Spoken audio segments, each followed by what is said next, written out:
Severe Weather Center tracking Chantal. I think most people are ready to say good riddance to this storm. And the remnants of that storm have moved on up into Virginia, and we're seeing a lot of sunshine, but there's some risks with the sunshine. We're going to start to see our temperatures really climbing tomorrow. We'll likely be under a heat advisory, and a lot of folks are going to need to be doing a lot of cleanup. So you're just going to need to have some patience and take some time. We still have our flood advisory in effect for our western counties, which is where we saw all of the heavy rain. Still some road closures, still some homes and businesses flooding, but the water is beginning to drop slowly now. Again, if you missed it earlier, this is a look at the map of where the rain was heaviest. This is where we had 6 to 8 inches of rain, and I've been covering tropical systems here in North Carolina for many, many years, and definitely we get 6 to 8 inches of rain in our viewing area, and it tends to be pretty serious.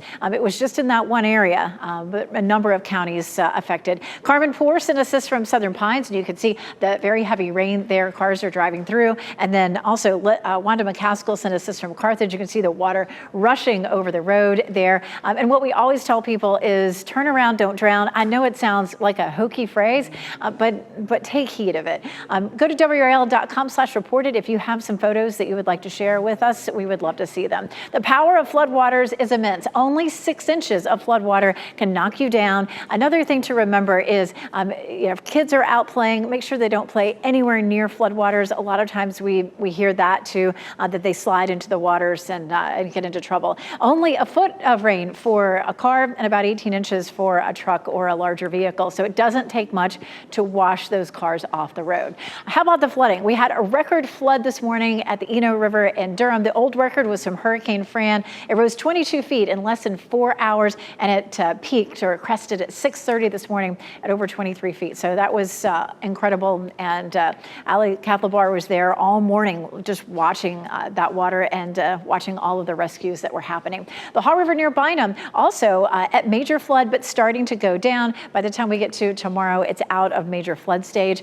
The Deep River at Moncure is just at minor, so not too much to worry about there. We take a look at river flooding here on the Cape Fear River at Lillington. It's at moderate right now, but drops down tomorrow, and then just minor flooding through Wednesday, the Cape Fear at Fayetteville. So that is pretty much all the rivers that were going to be at flood. The Flat River below Lake Mickey is likely to flood for a day or so as well. Checking Futurecast, of course, we're looking at lots of sunshine, but the potential for a few isolated storms. It's a very muggy air mass, lots of tropical moisture still. So 1 or 2 cells could pop up this afternoon, but that gets a little more dangerous later in the week. We'll talk more about it. It's breezy in Chapel Hill. We're seeing lots of sunshine. Of course, that was one of the areas that saw some significant flooding.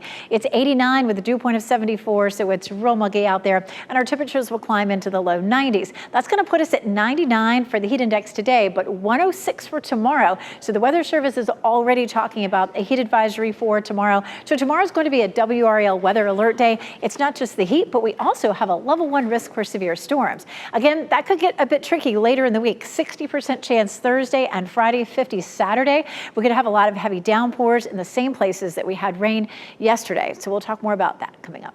And so much cleanup to do, now that we've had several hours of daylight since all this happened, just new information keeps coming in of so many places that have had damage. So it's rough to see all of this around our viewing area. This is a look at some sunshine here in Sanford. Sanford was one of the places that had damage from a tornado. Most of the damage that we saw yesterday and last night was from flooding, but we did have a couple of reports of tornado damage as well. Right now it's 89 with a dew point of 74, so it's really warm and sticky, and it is going to be a very hot and muggy afternoon. We take a look at our storm reports, and you can see in a couple of places we had tornado damage reports. One of those on the line for Orange County and Alamance County, and another one just north of Sanford, which was there at the Jetport. But look at all these reports of flooding, and I have a feeling that more and more of those will be coming in. All these counties west of Raleigh, all the way down to Moore County, all the way up to Person County, of course, with so much flood damage. But let's talk about the tornadoes as well. Our debris detector, which of course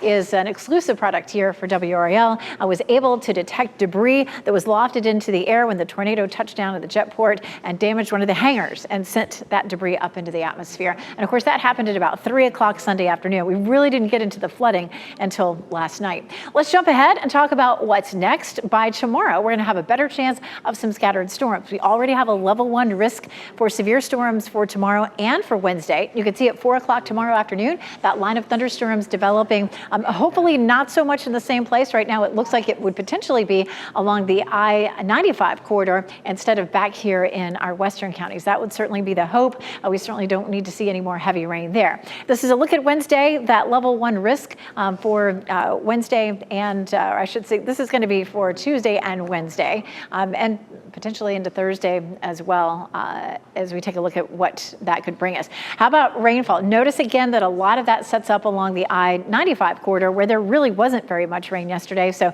maybe 2 to 3 inches there, but maybe our western counties see somewhere between an inch and an inch and a half. So we'll be watching very carefully. Of course, we had a lot of rivers. We're just looking at Tyco Lake, up out of its banks. So it's a concern what we may see next week. Also, the heat will be an issue for us. This is a look at our current heat index. Right now, it feels like 99 in Durham, Raleigh, Fayetteville, and Southern Pines.